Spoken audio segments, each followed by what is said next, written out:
For all those people out there that says Hollywood doesn't make star vehicles anymore, well, you're wrong, because they do. This is very much a star vehicle. This is exactly what Romancing the Stone was back in the day.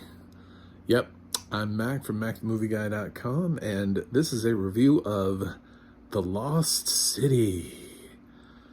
Just The Lost City, not that Dora Explorer movie. Although it would have been fun for Dora the Explorer to be in this movie. That would have been a nice, nice little cameo. I'm a blind film critic, so I can't comment on visual effects. So I don't know. This whole thing could have been done, in somebody's backyard, and I would have no idea. But as long as the audio production quality is on point and the acting, then we got some stuff to work with. So. Yeah, this is Romancing the Stone, sort of, kind of. I mean, like, with a little bit of a twisted plot. I don't think this is revolutionary. They know people like Sandra Bullock and Channing Tatum, and they're still bankable when very few people are bankable nowadays. And you throw in Brad Pitt and Daniel Radcliffe, and no wonder this movie did well at the box office. It's not based on an IP. There's no franchise here. There's no video game. There's no comic book. There's nothing. And the movie made close to 100 million. I don't know that it actually passed. I don't think it did. But now it's on Paramount Plus because we just have a quick turnover rate. So you can just, if you have Paramount Plus, you can just click on it and load up The Lost City like I did. So what's this movie about? Well, it's got Sandra Bullock, and she's an author who would have much rather be writing sort of historical novels instead of trashy romance novels, but unfortunately nobody reads historical novels. They only read trashy romance novels. And Channing Tatum plays the model that is on the cover of all of her books, and he has way more fans than I've ever thought any cover model could possibly have. But then again, I know who Fabio is, and I shouldn't. So maybe this is like the equivalent of Fabio, but I don't think this is still a thing. I don't think women still know who was on the cover of books. I don't think there's like a Fabio right now, but I guess he would be a Fabio for right now. And she doesn't really like him. She thinks he's stupid, and she even says at one point she's only attracted to people who are intelligent. And she's researched this thing that's called the Lost City of D, and of course somebody immediately makes a dick joke. The Lost City of Dick? Like, okay, I'm glad we got that one out of the way. And apparently it's a real thing, and Daniel Radcliffe is the son of, in this billionaire family, I guess you could say they're like the Roys from Succession. And he's the crappy child that doesn't get enough love and attention, so he's trying to make this his love and attention part. And he basically just kidnaps Sandra Bullock and forces her to show him where this Lost City of D is based on all the knowledge that she has about the mystery treasure in the Lost City, and uncovering it. And it's very been there, done that in all films like this before, but it works because the cast is charming. And Channing Tatum and also Divine Joy Randolph is in here as her friend / agent / manager, whatever person. And they hire Brad Pitt, whose job title is vague, but hilarious.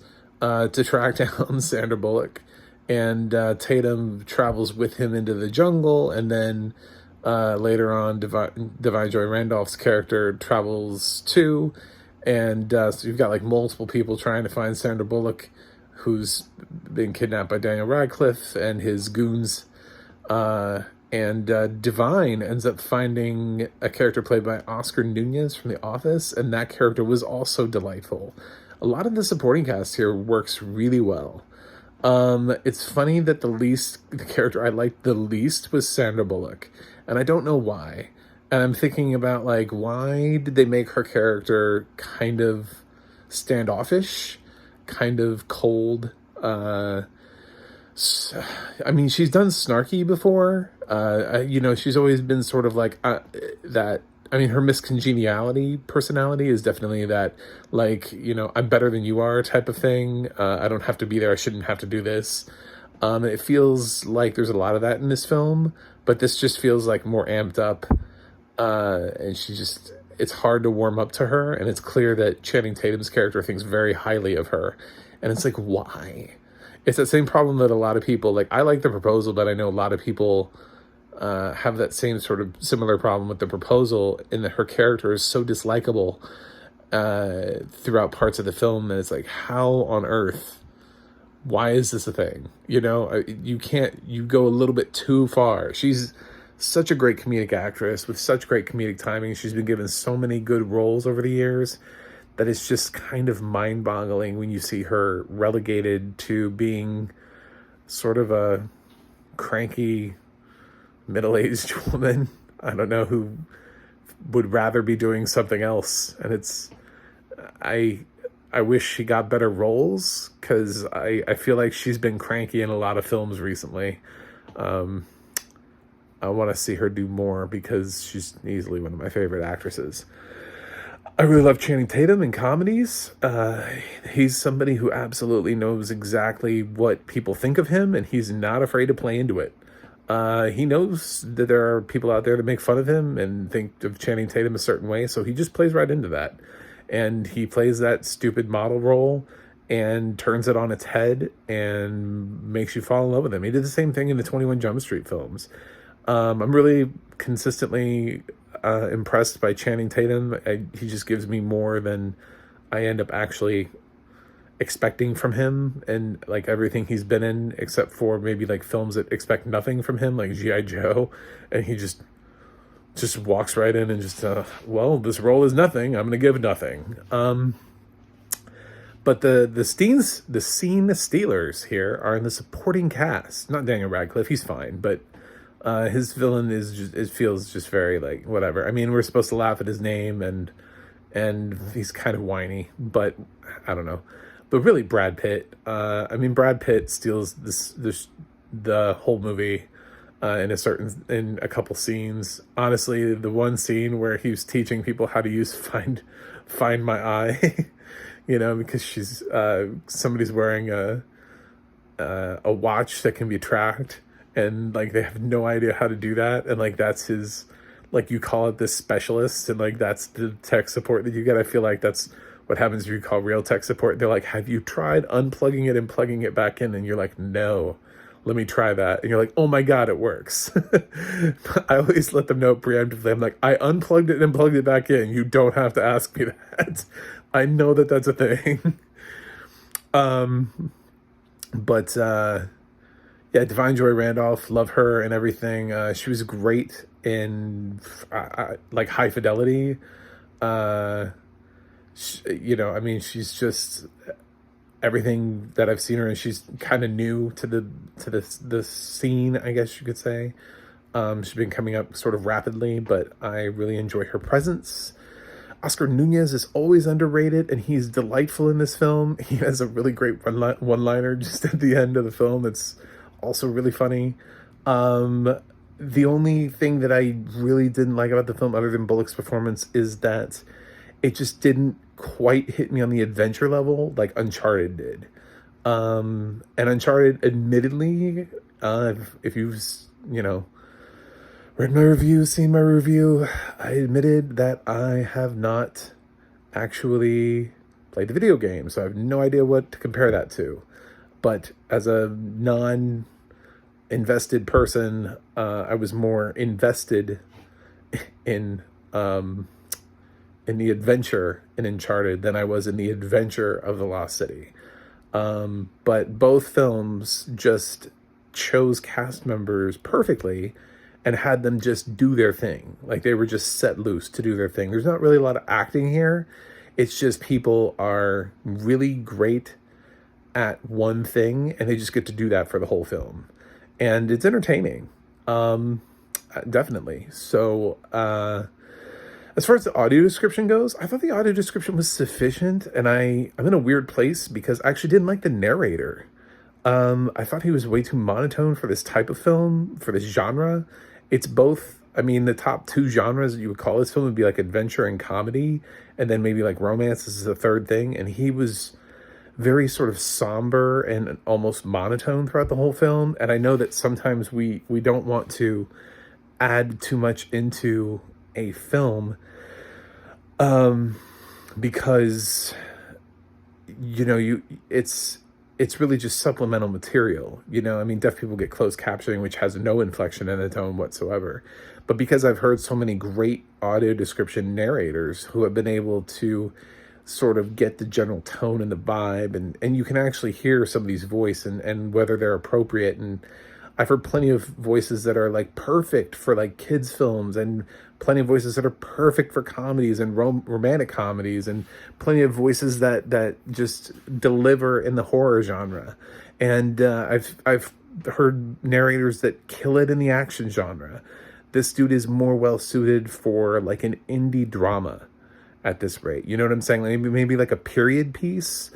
This is just not something I would have picked him for. It was just very counterproductive. It just didn't mesh with the vibe of the film. The film was either trying to give you some suspense, or it was trying to make you laugh, or it was trying to make you endeared towards Bullock and Tatum's relationship. It was trying to do something, but it definitely wasn't trying to do what this narrator is, his tone is. Nature documentaries, I'm not saying he's got a bad voice. I've totally understood everything he's going to say. It was an odd choice for him in this film. Then again, I listened to robo description, so I would much rather hear this dude narrate all of the wrong genres than I would have to listen to one more robo description. So it's like a sliding scale.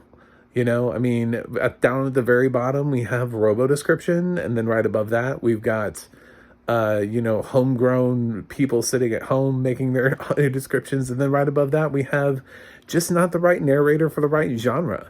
Like a solid narrator, just put him in a different genre, put her or her, if this was a her, but it's a him. And then we've got perfect narrator, perfect match. That's like top tier when it all comes together just perfectly like that. So this just seemed like an odd choice. But also I don't know who it is, because Paramount Plus refuses to let anybody watch the credits. I still remember watching Jackass Forever, and literally it was still doing outtakes, and Paramount Plus ripped me out of the credits. So Paramount Plus refuses. They're like, no, people don't like credits, so we're not going to let them watch them. You get 10 seconds of credits, and that's it. So if the audio description narrator is not in the first 10 seconds, you're done. We're going to put you in a different film, which ironically this time was Jackass. So I heard it because I heard the MTV, and then I stayed for a couple seconds. I heard the narration, and I was like, what is this? This is an MTV film? And then I heard the Jackass thing at the beginning with the warning, and I was like, oh, it's a Jackass film. Okay. I don't know which one it was. I backed out. But I thought that was an interesting film to send me. Like, if you like The Lost City, you might like Jackass. And it's like, that's quite a leap there, Paramount Plus. It's not the film I would have chosen to follow The Lost City with, but, whatever. Algorithms, right? But, okay, so it's time for a grade on The Lost City. Let's close the chapter on this movie about writing books. I'm going to give The Lost City a B. I gave Uncharted a B+, and I would put this like right below that. So B, right? I mean, that makes sense. Like if I say it's like right below it, it's just next notch down. So that's an easy comparison for me. So let me know what you think about The Lost City in the comments. Did you see it? Did you like it? Do you like Sandra Bullock? Do you like Channing Tatum? Do you like me? Do you want to dance? Whatever. Let me know in the comments. And as always, make sure to subscribe and tell all your friends. I'm at 42. I'd love to see triple digits at some point. That would be crazy. That would be cray. And first of all, I would know that my audio description stuff was actually reaching more appropriate people. who actually want to learn more about audio description. We got to get people talking about audio description so it can be on every movie, regardless of what streaming service it's on.